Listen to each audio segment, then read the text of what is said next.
Hi friends. నా పేరు Surendra. Welcome back to my channel. Sunday review మాట్లాడుకోవాల్సొస్తే 'పృథ్వీ' ఎలిమినేషనే మేజర్ న్యూస్ అనమాట. So, 'Prithvi' 'Bigg Boss' house నుంచి వెళ్ళిపోయాడు. సో, ఇక్కడ మీరు గమనిస్తే 'పృథ్వీ' వెళ్ళేటప్పుడు లాస్ట్‌లో విష్ణుని, 'పృథ్వీని' యాక్షన్ రూమ్‌కి రమ్మన్నప్పుడు ఐ విల్ కమ్ బ్యాక్ అంటాడు. అంటే చాలా కాన్ఫిడెంట్‌గా ఉన్నాడు 'పృథ్వీ'. ఇట్లా చాలా సార్లు ఎళ్ళొచ్చాను, ఎళ్తాను కదా! అని ఆ కాన్ఫిడెన్సే. అన్ని సార్లు మనం అనుకున్నట్టు ఉండదు లైఫ్‌లో గూడా. సో, ఒక్కోసారి ఇదైపోద్ది.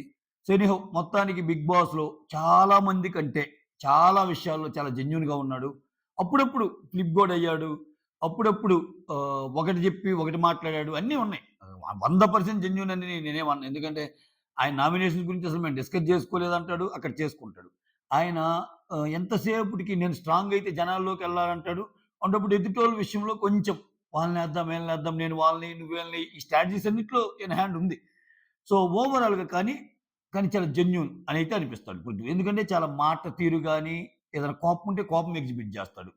ప్రేమ ఉంటే ప్రేమ ఎగ్జిబిట్ జేస్తాడు. అంతే. అంతేగాని నాన్‌సెన్స్ ఉండదు. సో, స్ట్రెయిట్ ఫార్వర్డ్‌నెస్ ఎక్కువుంటది. ఇవైతే చెప్పుకోవచ్చు. ఇంకొకటి ఆయన వెళ్ళిపోయేటప్పుడు మీరు జూస్తే, "సార్ 1 మినిట్ సార్" అని జెప్పి ఆడియన్స్‌కి చెప్తాడు జూసారా? సూపర్ అనిపించింది నాకైతే. ఎక్సలెంట్ అనిపించింది. ఎందుకంటే నన్ను ఇన్ని సార్లు సేవ్ జేశారు. సో, నేను చాలా దగ్గరయ్యాను అన్నట్టు చెప్పే వే ఏదైతే ఉందో ఎక్స్ట్రార్డినరీ అనిపించింది. ఆ తర్వాత సేవింగ్ ఆర్డర్‌లో ఫస్ట్ ఆహ్, నబీల్ ఫస్ట్ సేవింగ్ ఆర్డర్‌లో గౌతమ్ సేవ్ అవుతాడు. సారీ. ఫస్ట్ గౌతమ్ సేవ్ అవుతాడు. నెక్స్ట్ ప్రేరణ, నెక్స్ట్ నిఖిలు, ఆ తర్వాత నబీలు, ఆ తర్వాత వీళ్ళిద్దరిని పెడితే విష్ణు ఎలిమినేట్ అయిపోద్ది. విష్ణు సేవ్ అవుద్ది. పృథ్వీ ఎలిమినేట్ అవుతాడు. ఓకేనా? ఇది. ఆహ్, సో, ఇక్కడ గాని చూస్తే మీరు ప్రేరణ సేవ్ అయినప్పుడు మీరు గమనించారా? ఇది సెకండ్ టైమ్. లాస్ట్ టైమ్ గూడా ఆశ్చర్యానికి గురైద్ది. ఈసారి గూడా అంటే ప్రేరణ తను వెళ్ళిపోతానని మనసులో గూడా తనకి అనుకుంటుంది. బట్ సేవ్ అవుతుంది. దట్ టూ సెకండ్ పొజిషన్‌లో సేవ్ అయ్యేసరికి మీరు దేవుళ్ళయ్యా అంటే ఏంటి ఈ దెయ్యాన్ని సేవ్ చేసినందుకు దేవుళ్ళు అనుకుంటున్నారా అంటానే యూ డిజర్వ్డ్ అంటాడు. ఇక్కడ గేమ్ ఎలా మారిద్దంటే ఇక్కడ ప్రేరణ ఎక్స్‌ప్రెషన్స్ గాని, సేవింగ్ ఆర్డర్ గాని ఇయన్నీ చూసినప్పుడు నాకేమనిపిస్తుందంటే ఇప్పుడు నువ్వు గాని ఆట మార్చుకోకపోతే నువ్వు నా ప్లేస్‌లో ఉంటావు అని తేజ అంటాడు గదా! ప్రేరణ ఆట మార్చుకునే chances are very very low. ఎందుకని? ప్రేరణ ఈ ఆట ఆడితేనే గదా! ఇక్కడి దాకొచ్చింది. ప్రేరణ ఏమంత అమాయకురాలు కాదుగా. ప్రేరణ ఖచ్చితంగా తన గేమ్‌ని తను రివైజ్ చేసుకునే ప్రాసెస్‌లో నేను గౌతమ్‌తో ఇలానే ఉన్నా, లేకపోతే వాళ్ళతో ఇలానే ఉన్నా. ఇలా ఉన్నందుకే కదా నన్ను ఇక్కడి దాకా తెచ్చింది. ఇలా ఉంటమే నచ్చుతుందేమో. ప్రాబబ్లీ కొంతమంది అటు గ్రూప్‌ని సెలెక్ట్ చేసుకుంటే, కొంతమంది నన్ను సెలెక్ట్ చేసుకున్నారేమో. ఇప్పుడు సడెన్‌గా ఆట మార్చి, ఇప్పుడు సడెన్‌గా మంచిగుంటే ఎందుకు అన్న గేమ్‌లోనే గేమ్ ఆడిద్ది. సో, నేను చెప్పేదేంటంటే ఖచ్చితంగా ఆమె ఉన్న 2 వారాలు కూడా ఇప్పుడు ఎలా ఉందో అలానే ఉంటది. ఎందుకంటే ఆమె ఏం థింక్ చేస్తది? ఎదుటి వ్యక్తులు చెప్పేదానికంటే ఆమె సేవ్ అయిన దాన్ని బట్టి ఆమె థింక్ చేసుకోగలిగిద్ది. నేనెందుకు ఇలా ఉన్నాను? సో, ఇప్పుడు నేను చేసిందంతా వీళ్ళన్నదంతా కరెక్ట్ అయ్యి కిచెన్‌లో నేను ఘోరంగా బిహేవ్ చేసి గౌతమ్ మీద చెప్పినన్ని నేను తప్పులైపోయి ఆహ్, నెక్స్ట్ 'టేస్టీ తేజ' మీద నా ఫైట్ కూడా తప్పైపోతే 'టేస్టీ తేజ'ని ఎందుకు పంపిస్తారు? నన్నెందుకు ఉంచుతారు? సో, ఇప్పుడు గౌతముడు ఫస్ట్ నన్ను సెకండ్ అంటే దానికి మళ్ళా ఆమె ఈక్వేషన్ ఉంటది. సో, ఎప్పుడైనా ఇటువంటి ఫైట్ జరిగినప్పుడు ఒక వర్గం ఒకరికి తీసుకుంటే సపోర్ట్, రెండో వర్గం ఇంకోరికి తీసుకుంటది. సో, ఒక వర్గం మొత్తం నాకు సపోర్ట్‌గా ఉందేమో అన్న కంక్లూజన్‌కి ప్రేరణ వచ్చే chances are very, very, very high. So, ఆమె గేమ్ మారదు. ఆమె గేమ్ అలానే ఉంటది. సో, 'బిగ్ బాస్' కూడా అలానే కంటిన్యూ చేయదలుచుకున్నాడేమో. ఇప్పుడు ప్రేరణ మారిపోతే అక్కడ గొడవలేమి ఉండవింక. సో, నిఖిల్ చాలా సేఫు, స్మార్ట్. గొడవుండదు. గొడవ పెట్టుకుని పృథ్వీ ఎళ్ళిపోయాడు. విష్ణు కూడా ఈ 2 వారాలు ఆమెకన్నీ గీతోపదేశం చేసి బాగా ఆడాలన్నారు. ఆ తర్వాత అక్కడ అవినాష్ గాని, రోహిణి గాని పెద్ద గొడవ పరులు గారు. ఇంకేంటి? ఇంకక్కడ ఏదన్నా రైజ్ అవ్వాలంటే ప్రేరణ వల్లే ఇష్యూ రావాలింక. మళ్ళా ఏదో ఒక దాంట్లో. ఇంక గౌతమ్ ప్రేరణకో, లేకపోతే ప్రేరణ అవినాష్‌కో, లేకపోతే ప్రేరణ రోహిణికో, లేకపోతే ప్రేరణ విష్ణుకో ఇట్లా ఉంటాయి ఈసారి గొడవలు. ఈసారి చూడండి మీరు గొడవలు ఎక్కువ ప్రేరణ అని బేస్ మీదే గొడవలుంటాయి. ఎందుకంటే ఇక్కడ లేడీస్ ముగ్గురికి తెలుసు. లేడీస్ ముగ్గురిలో వాళ్ళ స్థానాన్ని కాపాడుకోవడానికి లేడీస్‌తోనే ఫైట్ చేసుకుంటారు. లేడీస్‌నే టార్గెట్ చేసుకుంటారు. అది నిజం. ఎందుకంటే నిఖిల్ పొజిషన్ అందరికి తెలుసు. గౌతమ్ పొజిషన్ అందరికి తెలుసు. అవినాష్‌కి టికెట్ ఫినాలే వచ్చింది తెలుసు. నబీల్ కూడా ఎళ్ళడం తెలుసు. ఇంకేంది? ఇంకా వీళ్ళు ఎగ్జిస్టెన్సీ ఉండాలంటే, వీళ్ళు ఒకరు సేవ్ అవ్వాలంటే గేమ్‌లో లేడీస్‌తోనే ఫైట్ చేసుకోవాలా. విష్ణుప్రియ రాంగ్ అని ప్రూవ్ చేస్తే ప్రేరణ బ్యాటిల్‌లో ఉంటది. ప్రేరణ రాంగ్ అని చూపిస్తే విష్ణుప్రియ టాప్ 5లో ఉంటది. రోహిణి వీళ్ళిద్దరిని తప్పని చూపిస్తే రోహిణి ఉంటది. ప్రేరణ రోహిణి తప్పని చూపిస్తే ఫస్ట్ టైమ్ నామినేషన్‌లోకి చెల్లిపోద్ది. ఈ ఈ సర్కిల్‌లోనే గేమ్ నడిచిద్ది ఎక్కువ. సో, దాంట్లో భాగంగానే కొన్ని ఎక్స్‌ట్రా ఫైట్‌లు కూడా ఉండొచ్చు. చెప్పా కదా ఆల్రెడీ. ఈ కంటెంట్ మనకు కలిసొచ్చే కంటెంట్ కదా! కలిసొస్తేనే కదా ఉన్నట్టు 'గౌతమ్‌కి ప్రేరణ' గొడవ అవ్వచ్చు. ఏదైనా జరగొచ్చు. ఓకేనా? ఇది ఓవరాల్‌గా. సో, ప్రేరణ సేవ్ అయ్యేటప్పుడు ఆ ఎక్స్‌ప్రెషన్ మాత్రం హైలైట్ అన్నమాట. ఇంకో పాయింట్ చెప్తాను. ఇంకో పాయింట్ ఏంటంటే పోస్టర్స్. మీరు చూసారా పోస్టర్స్ ఇచ్చేటప్పుడు రోహిణికి ఆ! రోహిణికి 'అరుంధతి' ఇస్తారు. ఆహ్, గౌతమ్‌కి 'ఏక్ నిరంజన్' ఇస్తారు. నిఖిల్‌కేమో 'ది ఫ్యామిలీ స్టార్' ఇస్తారు. సో, పృథ్వీకేమో 'యానిమల్' ఇస్తారు. ప్రేరణకి 'అందాల రాక్షసి' ఇస్తారు. నబీల్‌కి 'డబుల్ స్మార్ట్' ఇస్తారు. సో, ఇట్లా అవినాష్‌కేమో 'సుడిగాడు' ఇస్తారు. ఇట్లా ఒక్కొక్కరికి ఒక్కొక్కరు ఇస్తారు గదా! ఒక్క విష్ణుకి మాత్రమే 'నిన్ను కోరి' ఇచ్చి ఆహ్, విష్ణు ఉన్న బొమ్మలోనే పృథ్వీ ఉంటాడు.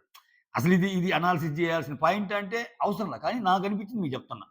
సో, ఇక్కడ ఏమవుతుందంటే విష్ణు గేమ్‌లో పృథ్వీ ఉన్నాడు. చూడండి మీరు లాజిక్. విష్ణు గేమ్‌లో పృథ్వీ ఉన్నాడు. విష్ణు పృథ్వీ అంటేనే ఆడింది గేమ్. వేరేస్ పృథ్వీ గేమ్‌లో విష్ణు లేడు. కాబట్టి పృథ్వీకి యానిమల్ ఇచ్చారు. ఓకేనా? విష్ణుకి సెపరేట్ ట్యాగ్ ఏమి ఇవ్వల. విష్ణుకి సెపరేట్ పిక్చర్ ఏమి ఇవ్వల. That itself indicates so, Vishnu Prithvi అనే పర్సన్ తనతో ఉన్న తన గేమ్ తను ఆడాడు. తన ఇండివిడ్యువల్ గేమ్ తను ఆడాడు. తను ఫైట్ చేశాడు. తను ఆర్గ్యూ చేశాడు. అది కొట్లాడాడు. ఫిజికల్ గేమ్స్ ఆడాడు. అన్నీ చేశాడు. బట్ వేరేస్ విష్ణు గేమ్‌కొచ్చేసరికి ఓన్లీ విష్ణు కంటెంట్ అంతా పృథ్వీ చుట్టే తిరిగింది అని చెప్పటానికి సింబాలిక్‌గా ఏమైనా రిప్రజెంట్ చేశాడా అనిపించింది. ఇప్పుడు 'నిన్ను కోరి' అని ఆమెకిచ్చినప్పుడు ఆమెకంటూ స్పెషల్‌గా విష్ణు అంటే ఇది. సో, జెన్యూన్, ప్యూర్ సోల్ అది ఇది ఆమె అంటది కదా! నత్తి బుర్రని ఏదో ఒకటి. దానికి రిలేటెడ్ సినిమా పోస్టర్స్ ఇవ్వచ్చు. బట్ అక్కడ పృథ్వీని జత చేసి ఇవ్వడానికి రీజన్ ఇదని నేను అనుకుంటున్నా. అదొకటి. ఇంకా తర్వాత ఇంక చిన్న చిన్న ట్యాగులు. రోహిణి ఏమో గౌరవిస్తూ బతకటం ఎలా? గౌరవిస్తూ బతకాలని ఎలా అనేది బుక్‌ని పృథ్వీకి ఇచ్చేస్తే, నబీల్ ఏమో సపోర్ట్ కోరుకోకుండా ఉండటం నేర్చుకో అనేది రోహిణికిస్తారు. ఎక్కువ అవినాష్‌కిస్తారనమాట.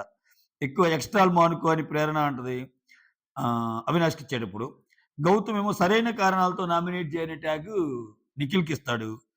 అవినాష్ ఏమో బ్రెయిన్ వాడు. అప్పుడప్పుడు అనేది విష్ణుప్రియకిస్తాడు. నబీల్ సపోర్ట్ కోరుకోకుండా ఆడటం నేర్చుకునేది రోహిణికిస్తాడు. పృథ్వీ ఏమో సేఫ్ గేమ్ ఆడకుండా మామూలుగా ట్రై చేయనేది అవినాష్‌కిస్తాడు. విష్ణు ఏమో నిజాయితీగా ఉండటం ఎలా అనేది అవినాష్‌కిస్తది. నిఖిల్ ఏమో ఒక్కరినే టార్గెట్ చేయకుండా ఉండటం ఎలా అనేది అవినాష్‌కిస్తాడు. ఇక్కడ మీరు గమనిస్తే ఒక్కరినే టార్గెట్ చేయకుండా ఉండటం ఎలా అని ఇచ్చినప్పుడు అది గౌతమ్‌కి గూడా ఇవ్వచ్చు అంటాడు Nag sir. What does it mean? అంటే ఒక్కరినే టార్గెట్ చేయకుండా ఉండటం ఎలా అంటే, అతనొక్కడినే టార్గెట్ చేయకుండా ఉండటం ఎలా అన్నట్టే వస్తది. ఓకేనా? ఆ గౌతమ్‌కి ఆ బుక్ అంటే ఇక్కడ ఈళ్ళేం చెప్తారు, ఒక్కరినే టార్గెట్ చేయకుండా ఉండటం ఎలాకి నిఖిల్ ఏం చెప్తా అంటే, "నువ్వు ఆల్వేస్ పృథ్వీని టార్గెట్ చేస్తున్నావు" అంటే, "ఏయ్! పృథ్వీ నన్ను చేస్తున్నారురా" అన్నట్టు అంటాడు అవినాష్. ఇక్కడ ఈ బుక్కుని గౌతమ్‌కి కూడా ఇవ్వొచ్చంటం వెనకాల అది కామెడీగా కనిపించే విషయమైనా అతను సింగిల్‌గానే ఉన్నాడు. సో, ఎక్కువ అతన్ని టార్గెట్ చేస్తున్నారు అన్నది చెప్పగానే చెప్పాను నాకు సార్. అదొక హైలైట్ పాయింట్ అనిపించింది నాకు. ఇంక నెక్స్ట్ వీళ్ళిద్దరు మిగిలినప్పుడు పృథ్వీ ఐ విల్ కమ్ అంటాడు.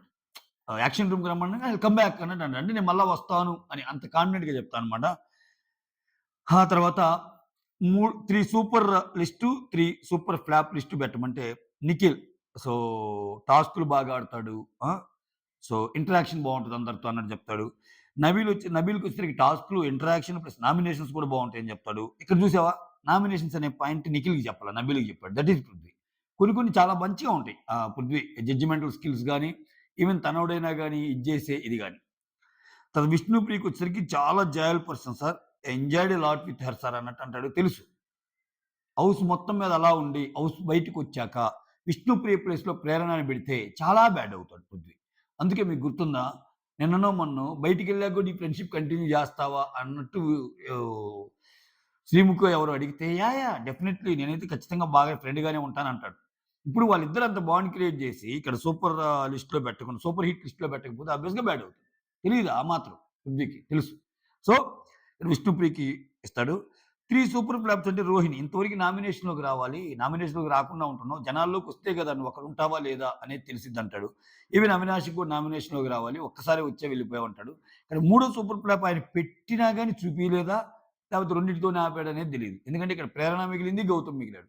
ప్రేరణని అక్కడ అందుకే నాకు సారు ఈయన కాకుండా ఏడుగురుంటే 3 సూపర్ హిట్, 3 సూపర్ ఫ్లాప్ అంటే ఒకరిని ఏ లిస్ట్‌లో పెట్టకుండా ఉండాలి. ఇక్కడ మనకు చూపించడం మాత్రం ప్రేరణ గౌతమ్‌ని ఏ లిస్ట్‌లో పెట్టలా. కానీ ప్రేరణకి ఛాన్స్ ఉంటే సూపర్ హిట్‌లోనే పెడతాడు అని మనకెలా అనిపించిందంటే, లాస్ట్‌లో వెళ్తా ఒక మాట అంటాడు ఆయన. ఏమంటాడు? నాకు ఎవరు గెలిచినా ఓకే సార్. ఎవరు గెలిచినా ఓకే. కాకపోతే నా ఓట్ మాత్రం నబీల్, పృథ్వీ, నిఖిల్, విష్ణు ఈళ్ళ నలుగురికే ఏస్తాను. 4 మొబైల్స్ తీసుకొని అన్నట్టంటాడు. సో, లాస్ట్‌లో ఆడియన్స్ థాంక్స్ చెప్తాడు. సో, సింపుల్ అండి. సీజన్ 7లో గౌతమ్‌కి ఏదైతే జరిగిందో, సీజన్ 8లో పృథ్వీకి అదే జరిగింది. అదే 13వ వారం.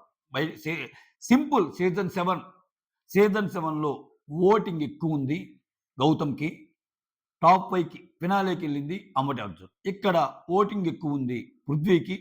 టికెట్టు ఫినాలే గెలుచుకుంది అవినాష్. దానికి దీనికి తేడా ఏందంటే అట్‌లీస్ట్ సీజన్ 7లో గౌతమ్‌కి నీకు ఓటింగ్ ఎక్కువుందని క్లారిటీ ఇచ్చారు. కొంచెం శుభపరిణామం అది. సో, చెప్తారక్కడ. ఏమని చెప్తారు? "అర్జున్ నువ్వు టికెట్ ఫినాలే గెలిచావు కాబట్టి ఎళ్ళావు. ఓకే. గేమ్ గెలిచావు కాబట్టి ఫినాలేకెళ్ళావు" అన్నట్టు చెప్తారు. ఆ! ఓటింగ్ తక్కువని చెప్తారక్కడ. లేకపోతే నువ్వు ఓటింగ్ పరంగా నీకు తక్కువని చెప్తారు. ఇక్కడ అవినాష్ విషయంలో అదొక్కటి చెప్పరు. మిగిలిందంతా సేమ్ టు సేమ్. అవినాష్ నువ్వు టికెట్ టు ఫినాలే గెలుచుకున్నావు కాబట్టి నామినేషన్స్‌లో నువ్వు లేవు అంటారు తప్పితే, నీకసలు ఓటింగ్ ఎంత? నువ్వు సెకండ్‌లో ఉన్నావా? లాస్ట్ సెకండ్‌లో ఉన్నావా? లాస్ట్ బాటమ్‌లో ఉన్నావా? అసలు 'టేస్టీ తేజ' అంత ఓటింగ్ అన్నా పడిందా? 'టేస్టీ తేజ' కంటే ఎక్కువ పడిందా? ఒకవేళ నువ్వు 'టేస్టీ తేజ'ని క్రాస్ చేస్తే 'పృథ్వీ' అంత ఓటింగ్ పడిందా? ఇయన్నీ క్వెషన్ మార్క్స్ మనకొదిలేసాడు. ఇంగంతే ఆయన దలుచుకుంటే స్క్రిప్ట్ ఎట్టైనా రాస్తాడు. మనం చూడాలి, తరించాలి అంతే. వినుడు అన్నట్టు అంతా వింటమే మనం. 'బిగ్ బాస్' ఏది చేస్తే అది చేయటమే. సీజన్ 7లో గౌతమ్ ఎలానో సీజన్ 8లో పృథ్వీ అలా. అదొక్కటే తేడా. మిగిలినంతా సేమ్ టు సేమ్. ఏది తేడా? ఇక్కడ క్లారిటీ ఇచ్చాడు. సో, నీకు తక్కువ ఓటు అని అంబటి అర్జున్‌కి ఇక్కడ క్లారిటీ ఇవ్వల. అంతే. That's all. Thank you so much. Signing off. Me Surendra.